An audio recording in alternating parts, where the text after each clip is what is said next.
একটা video viral হচ্ছে আপনারই ভিডিও যে সুদিন এসে এটা নিয়ে একটু খুলে বললে ভাইজান ভালো হতো। দেখুন, পঞ্চায়েত এই ভাঙড় বিধানসভায় নির্বাচনের পরে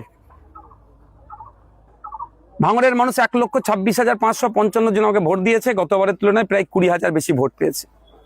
তারপরে পরেই কয়েকদিন ধরে ভাঙড়ে বিক্ষুব্ধভাবে বেশ কয়েকটি ঘটনা ঘটেছে। আপনারা জানেন যারা আইএসএফ সেজে যা পারিবারিক অশান্তি ছিল সেগুলোকে তারা মেটানোর চেষ্টা করছিল।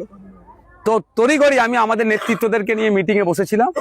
মিটিং থেকে শেষ করার সময় বা মিটিংয়ে ঢোকার সময় আমি আমার মেন নেতৃত্বদের বলছিলাম যে ভাঙড়ে যে আজকে এই নটোরিয়াস ক্রিমিনালের বিরুদ্ধে লড়াই করে তাকে বিতাড়িত করা হয়েছে, ভাঙড়েরা সুদিন এসেছে, সুদিন পেয়েছি।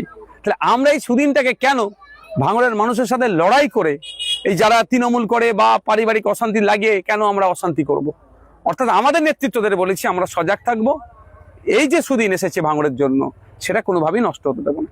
এটাকে নিয়ে এখনো যারা মনে করছে তৃণমূল তাদেরকে উদ্ধার করবে, তারা মিথ্যাচার করে আমার নামে কালিমা লিপ্ত করার চেষ্টা করছে। এটাকে আমি পাত্তা দিই না। মন জানে পাপ আর মা জানে বাপ। পশ্চিমবাংলার মানুষ জানে তাদের জন্য লড়াইটা কে করছে।